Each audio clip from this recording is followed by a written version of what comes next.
Good morning, everybody. Just a quick thumbs up if you can see me. Yes, you can hear me, obviously. So what I'd like to first do is just welcome everybody here to Long Branch Public Schools. I don't know who exactly is on because I can't see everybody, but I know a lot of our early learning math team is on, and I'm excited to get into a classroom virtually. I see Deidre's on from our Department of Ed, and congratulations, Deidre. She recently finished her doctorate, so congratulations. We're all very proud of you, and we're super excited to have you on our team for this initiative. So today I just ask you to, you're welcome, Deidre. So I just ask you to use the chat feature and just say good morning and who you're with, because some of you are in office with more than one person. Secondly, we're going to go into a classroom, so I will need you to mute your mics. You can simply do that by clicking on your screen and select the mute feature. And if you have any questions or comments, we want to hear comments because we'd like to give Mr. Kelly some feedback. So let's keep them positive, and when you see great things happening, hit it in the chat feature. Today we're focusing really on some of the elements of the COMET that we've been using for observations, and we've kind of narrowed them down to 5 different areas. And we're going to be looking for those in the classroom. We're going to be looking for data collection, a mathematical focus, and some other elements. So, and also developmentally appropriate practices. And that's the conversation we want to have when we're finished. So it is 11:05 right now, and we said we were going to begin promptly. I'm going to head on into the room. So please use the chat feature, and then afterwards, we are going to have a conversation. I'm just going to ask Ms. Harding if you could kind of lead that until I get back into the office. I'm going to use one of the offices here to communicate with you. Okay? So, so mute your mics now, and please chat in as much as you can because we saved that chat. All right, we are heading into Mr. Kelly's kindergarten classroom, and we're going to be observing guided math today. All right, here we go.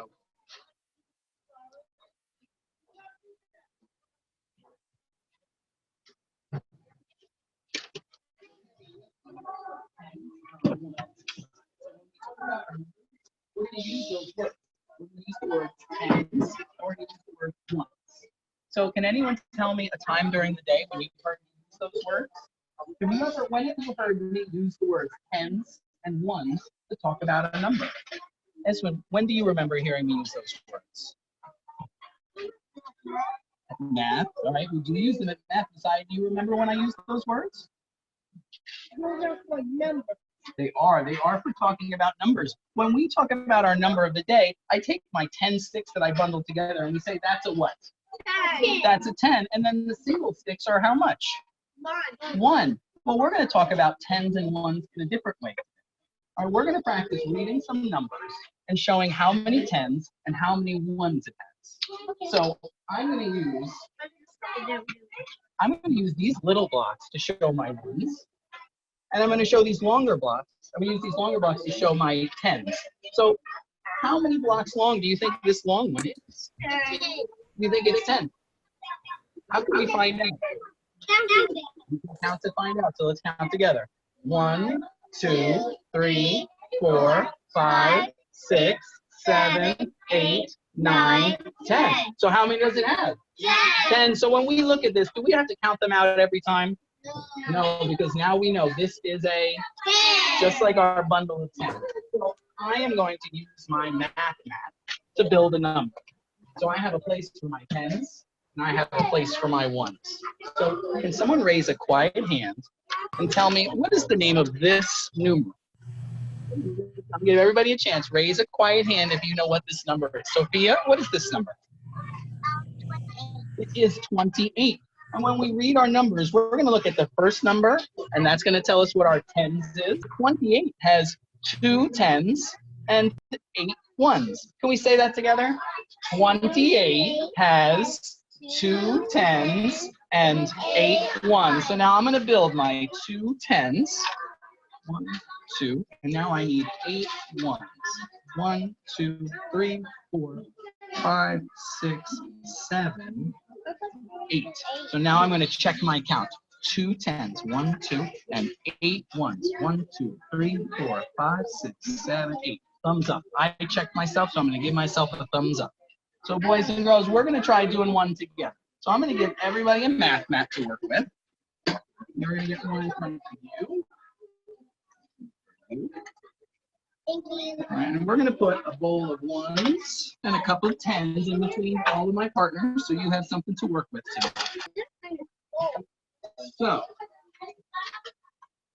now we're gonna try one together. I'm gonna pick a number, and then we are gonna try to see how many tens and how many ones it has, and then we'll build it on our math mats. So who can tell me what is the name of this number? Raise a hand if you can read this number. Haley. 31, 3 times and Oh, you already broke it down into tens and ones. What's the name of this number? Messiah? 36. 36. And Kaylee already told us it's 3 tens and how many ones? 6 ones. Can you build 36? Put your tens and your ones out. Let's count out 3 tens and 6 ones. Build those on your math sheet. 3 tens. Good, Esme. Count out your ones. Give yourself a double check before you put your thumb up. After you count out, make sure you counted the right number. 1, 2, 3 tens. How many tens? Count your tens first. 3 tens and thumbs up. You check it. If you checked your number and you have 3 tens and 6 ones, hold a thumb up. I'll know you checked it. Thumbs up, thumbs up, thumbs up. I see everybody built 3 tens and 6 ones. Let's clear our board and we'll practice another one. Put your ones back into the bowl. Put your tens back into your cup. Now I'm going to see. I'm going to try to get a little trickier this time. All right, I have a different number in mind. Raise a hand if you can tell me what numeral this is. Eswin, this is the number 30. Who can tell me how many tens and how many ones this time? Messiah? 3 tens and 0 1. Oh, very good. So the ones, how many little blocks do we need to put out for this number? 0. Go ahead and show me 3 tens and 0 ones. Build the number 30. Check your number and give yourself a thumbs up if you count it again. Excellent job. 1, 2, 3. Now, I see how you're counting you're counting each one out. But we know, since we counted before, how much is this? 10. It's a 10. So how many tens do you have? 3. And how many tens did we need? 3. 3. So you have the right number. Thumbs up. Thank you, Sophia. So boys and girls, let's try. We're going to do this same thing now. We're going to try with a partner. Now, I want to show you something. Before you go and join your partners, I'm going to build a number. I'm going to build this number right now. 22. And I want you to just watch. You can put your blocks away. And I am going to put 22. Okay. Perfect. Okay. I am done. I made this number. I took my tens and I took my ones and I built it. Can somebody tell me if they agree with my number? When I saw a look on your face right away. Is there something wrong with my number? That's 3. This is 3 tens. And how many tens am I supposed to have? 2. 2. So if you see your partner make a mistake like this, you're going to have to tell them how to fix it. Can someone tell me, how do I fix this so it says 2 tens? I have 3 tens. Messiah, tell me, what can I do to make this show 2 tens instead of 3? Subtract 1. Oh, I love that math. We subtract 1. So now do I have 2 tens and 2 ones? Yeah. All right. So if your partner makes a mistake, you're going to tell them how to fix it. You're going to say, oh, you need to take away a 10, or you need one more 10, or maybe they'll need to take away some ones or add some ones. So we're going to take turns with our partners. So everybody clear your math mats. Eswin, you're going to read your number and say how many tens and how many ones, and you and your partner are going to build it. Then you're going to switch, and Kaylee's going to read the next number, and you're going to build that number. So we're going to take turns saying how many tens and how many ones. And over here, you guys are going to do the same thing. Sophia is going to pick the first card. Let's flip a card. She's going to say the number and say how many tens and how many ones. So Sophia, could you tell us what that number is? 14. 14. So how many tens and how many ones? 1, 1/10 and 4 1. Can you both try to build that number 14 on your math match? Right? And he's doing 14. You're going to build the same number too. So go ahead and build 14 on your math also.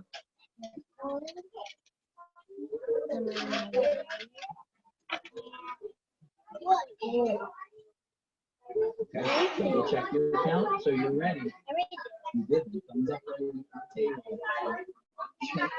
Kaylee, you're gonna, How many do you have? Kaylee, you're going to check, make sure Eswin made the number right. and Eswin, make sure Kaylee did it. What does that equal? Check her, see if she did it correct. 1/10 and Give her the 4 thumbs 1. up. And what number does that make? 14. Very good. Very good.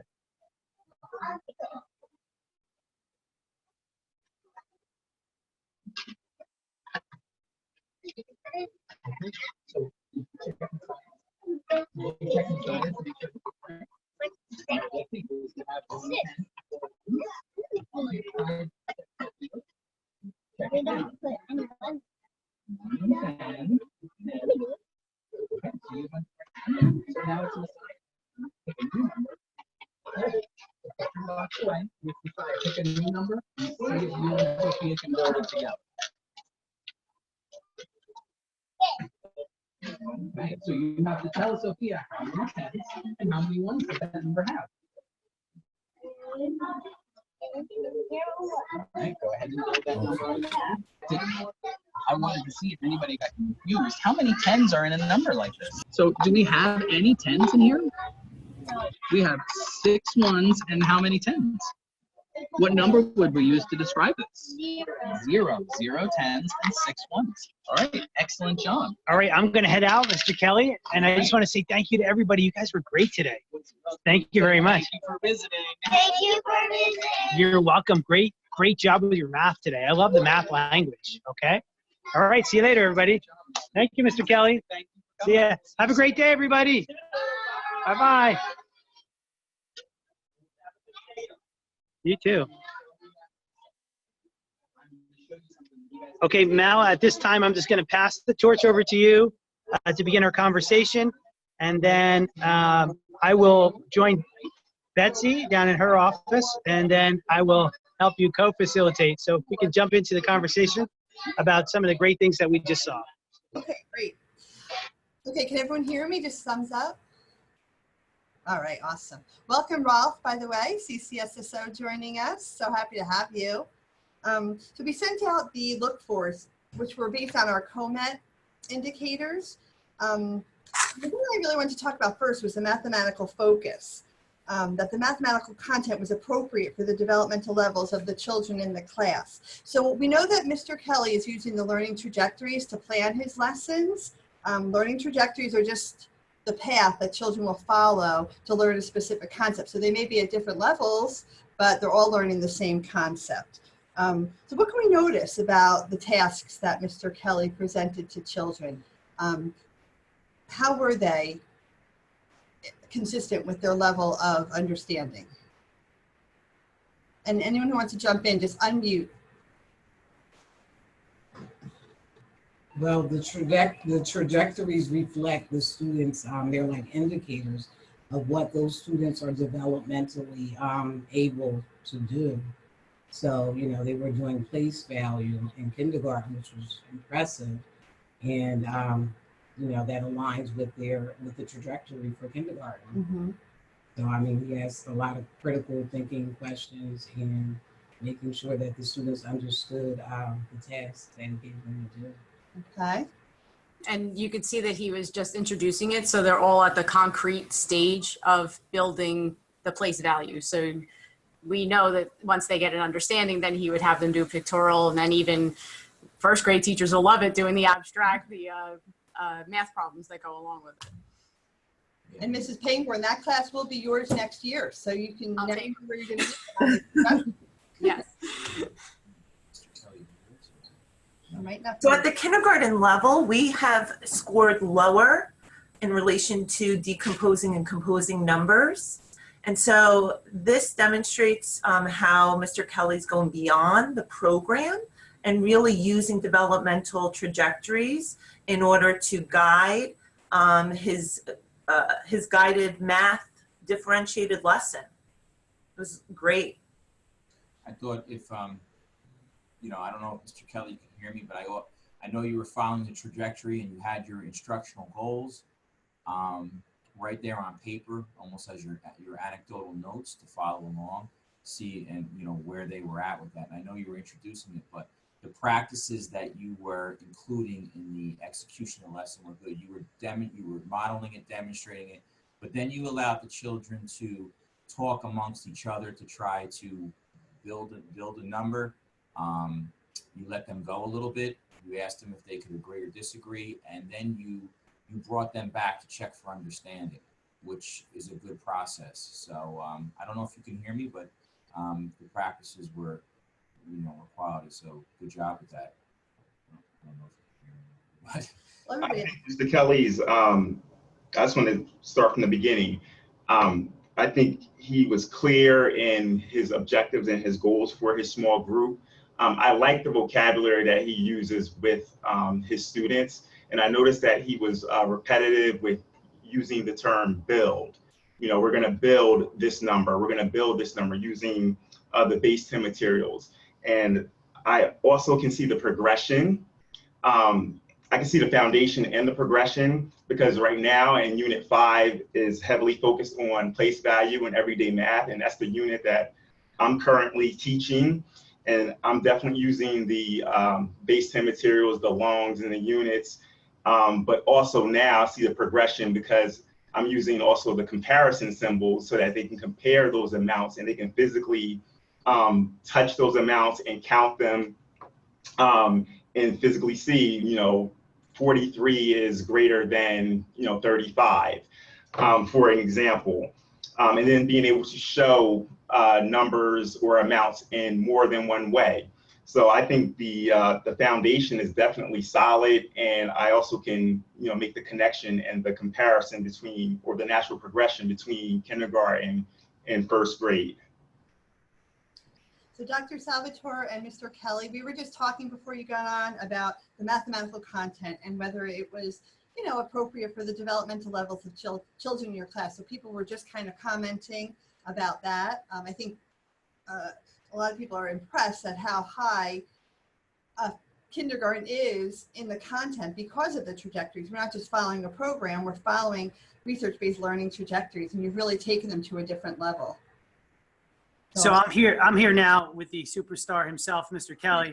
And you know what, your praise is really awesome and appropriate, because what we're hearing in there is a lot of mathematical language, and this is something we're talking about pretty consistently with this study. So to get in there and not just hear the vocabulary, but also look at the way, and I've seen this in the chat, the way he's pulling out, and Nicole said it, all right, that formative approach to pulling out data and information. And I hope that came clear on the video, because I mean, I can't imagine, this is my question to Sean, is tell me about the preparation, because what you're doing, right? What you're doing is basically taking a portfolio for each child and adding to it. We have a code blue. But let's talk about the preparation. Slide in here, talk about the preparation a little bit, because it's certainly not easy to just ask the questions and collect the data. No, it's not. I mean, part of the preparation is before I have a sit down like this, I try to identify what parts of the trajectory am I going to try to hone in on and take notes. So with all that noise, it's hard to do more than one or two salient points. So today I was trying to take notes on counting and cardinality, and were they counting out their ones correctly when they were checking their partner. And then the other thing I was looking for was identifying errors in their counting. So that was that piece where I had the partners checking their other partners' count. So that we can see, unfortunately, there was a lot of correct counting, and in some cases I didn't have the opportunity to put that down and put anything in those notes. But those were the 2 points I was looking for this particular lesson. So this is primarily really for the teachers on, and for teachers who watch us later on. How much time does that take? I mean, it sounds like you're looking at developmental trajectories, you're breaking it down, you're coordinated with your lesson planning. How much time does that take? It takes a fair amount of prep time, but we're trying to develop, I mean, I'm trying to develop like a repertoire of guided math lessons that that fit our trajectory. So hopefully next year I won't be doing so much prep work. I'll have some resources available saying, all right, we got to do a lesson on counting from N. So hopefully next year I'll be able to look into a file cabinet and say, all right, here's something for counting from N. Let's try that. So this is a lot of that backloading, trying to create a collection of materials so that from here on in I can pull them out. I also would guess, though, the more familiar you become with those trajectories and what's appropriate for children, the easier it is. Like right now, you're still trying to break down standards, you know, and then you're looking at developmental trajectories and you're looking at units of study. So it's all fairly new. And the more familiar you get and become with it, and I think this is for everybody on, even the principals and supervisors, right? The more familiar you get with what's appropriate, when you look at it, you know right away. And most of us know in our heart what's appropriate because you can see the struggle in the students. If it's an appropriate struggle where they're persevering, or if it's a level which is causing frustration, we know to scale back. So, so what questions do some of you have for our superstar today? You have to unmute though. Anybody have questions for Sean? I don't necessarily have a question, but I just want to commend Sean. He talks about being prepared and how long it takes him. This guy, I can't say enough about Sean because he is always well prepared and he is so mindful of his students' needs. So whether he's looking at the trajectories, whether he's looking at the standards, Sean has a clear understanding of learning. So I just want to say your lesson is always well prepared. And the mathematical language, that's another thing I wanted to just comment on, because he consistently uses the mathematical language to engage the students, to help them learn the vocabulary, and to continue to build. So Sean, great job as usual. And no, next year won't take you as long. So just to let you know that, but I just want to say, job well done. Thank you very much. One thing I did want to speak to the trajectories. One thing that I find is easier this year than last year using everyday math is coming up with ideas of where to go next. We have like single serving lessons and there's like a spiral where we come back and we touch on those same things, but it's not as neatly organized as this trajectory, where if I look and I can see that a student writes and draws and represents 1 to 10, I know where to go from there. That if they've mastered that skill, then we write and represent 20 to 30, or we move on and start talking about, can they count on using a running start? This makes it easier to figure out what the next step is going to be. So it's easier to use the trajectories than the program. Right, it gives you more flexibility. With the program, I mean, you can shift lessons around to fit your needs, but that gets a little complicated. With this, it gives you a clear roadmap as to if my students are accomplished at this, then they shouldn't be doing this at a center because they've already mastered this. So we just go down the trajectory one more level and we see how they do at that next skill. So as we develop activities for each of these, as the kids progress, it should be as easy as pulling one out and sticking another activity in its place. Great. So hopefully we'll get there. That's where we're shooting. Good. Any other comments or feedback? If I could just say one thing about what Sean just talked about with the resource.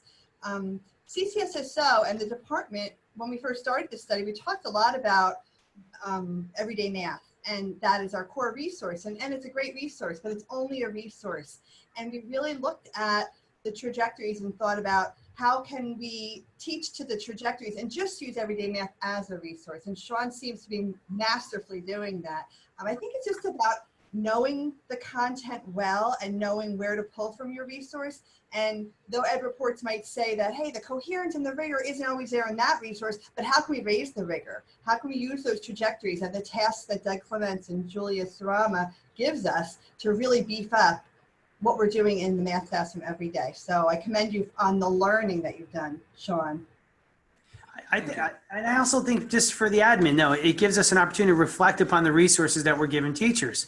You know, like if we're getting feedback because of some newfound knowledge of how these trajectories are being implemented, we've got to evaluate the resources we're giving teachers. So, and that's what we're open to. And I also want to kind of jump to Mel for a second.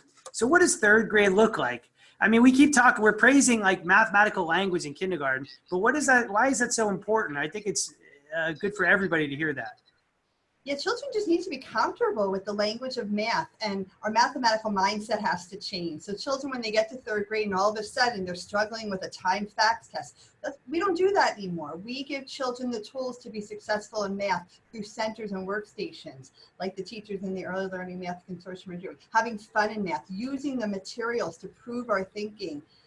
So instead of just rote tests, rote problems, you know, anxiety about math, it's anybody can learn math, and using all of those resources that we're giving teachers, I feel like kids in third grade can become more confident and know that, you know, they can be successful in math.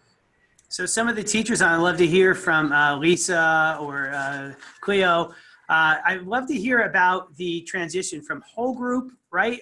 Predominantly a whole group lesson to a small group instruction, and how that's aided you in learning some of these trajectories or in just lesson planning. Well, with the trajectories, one thing that I love that it was a big aha moment for, I'd say, most of us, is that a reason why that our students were struggling is that they didn't have all these holes filled, and we realized that you have to go back to the bottom and start filling all of these up. So like what you were saying with the whole group, you see that child that's kind of looking at you like you have 5 heads, you're able to be like, okay, let's come back here. Let's start with building something with base 10 blocks because you're having trouble counting 1 to 1 and all those things. Let's work on these things first, and then we'll build you up. So that's what I like about the trajectories. And I have a quick question, Sean. What were your other centers that you are doing in kindergarten that your children are working on? Okay. In our Fluency Center, we have 2. We have our stars and our hearts group. So we have like a higher group and a lower group. So in Fluency, my higher group is doing quick looks with 10 frames. Yep. And my lower group is doing Top It, comparing numerals and 10 frames, seeing which one is greater and which one is less. And that's something that opened my eyes. The quick looks didn't realize they needed to know how to subitize and how to look at that quickly to be able to do place value. So that's just we have a whole lab dedicated to fluency, and I think last year that was just not even on my radar properly. No. So we made it just like cards that you looked at real quick and we didn't really understand why we were doing it. Somewhere in the everyday math lineup, and then that was about it. Where now we do regular practice with that type of fluency activities. Shapes, we're doing shape collages, identifying shapes. The exit ticket is counting the sides of shapes. Numbers and counting is a 10 frame and a teen frame activity where they use a spinner and then they compare greater or lesser numbers. And then we have our digital lab this week. We rotate in that Kiva Planck spatial math. So this week is not our Kiva Planck week, but that's also one of our centers. Okay.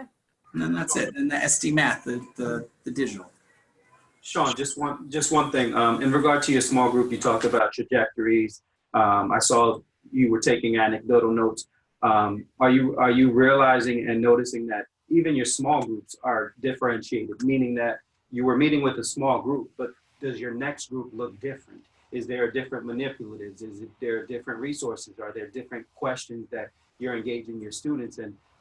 Because I think, our centers that, what we see, they are, the teachers are looking to differentiate them, but I know what I look for and what I'm seeing, and I'm glad that I saw some of the things that are happening here mirrored in your class. Are your small groups from one to the next small group looking different? Are they different? Yes. Okay. So we did the same activity, the 10s and the 1s yesterday with a lower group. And the modification we made is they don't have the same number recognition. So my group today was doing numbers 1 to 50. So it's all built on them having to recognize those numbers to begin with. So my lower group has 1 to 15 or 1 to 20, the numbers that they're familiar with, because those are the numbers they can identify. And so those are the ones that they can build. So my group yesterday had lower numbers to work on. My next group is doing a completely different a completely different skill. They're doing number buddies to 10. So there's like an addition, there's an addition activity that we do where they're constantly putting numbers together to make 10. Well, I'm glad to hear and see that that you're doing that, because sometimes we kind of one size fits all the small group, but to hear that you are doing that, and obviously you're basing that on data, is something that will benefit kids, and I'm glad that our teachers are able to. That was a challenge to get off the ground though, developing numerous guided math lessons. As it turns out, I do about 2 a week. All right, I have 2 lessons that we're rotating through, and then depending on the groups, we can make modifications like the numbers that we use, or how many manipulatives, or you know, what's the threshold that we expect from them. Thank you. And as we go back to the COMET indicators, that the assessment and instructional adjustment subscale, Sean, you are definitely adapting your tasks and discussions to accommodate the range of children's abilities and development, as well as observing and listening to the children while taking anecdotal notes. So kudos to you. Thank you. And I think that's the hardest piece. You're right. It's so Mr. Rodriguez is talking about differentiating each center, right, which is hard enough. And then you start collecting that data in order to differentiate appropriately.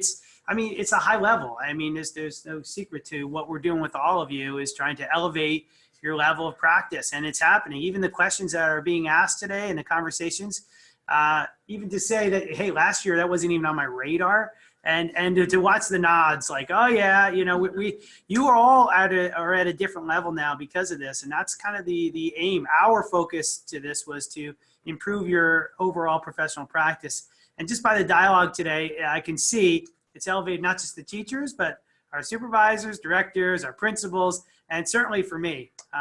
So any parting words before we move on to whatever is next in our day? Yeah, I'm sorry. Go ahead, Deidre. I just want to jump in here and say kudos to absolutely every single one of you. From Melanie on down, you know, starting with Melanie actually creating that document that has the trajectories for the teachers. Like, what a powerful tool. And also to Mr. Kelly, I can't thank you enough. I learned so much just being in your classroom when I was there in person last time, and I'm excited to see you again.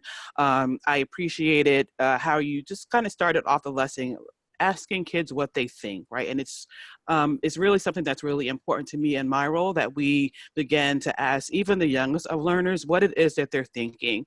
And your attention to detail and your use of academic language, incredibly important, so well demonstrated here. And it's important that kids are actually hearing that, because over time, as you begin to ask them what they're thinking, they're going to begin to regurgitate those vocabulary words back to you. That's a demonstration of their deep understanding of the mathematics. And so I just wanted to say kudos to everyone. I thank you so much for your participation in this project, and just good job. All right, we agree. Thank you. Any other comments?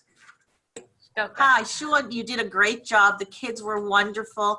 I love the part where you did the error and they were able to pick it up, and they thought about it and they talked about it amongst themselves. And it just shows that the critical thinking that the kids they're coming up with this program.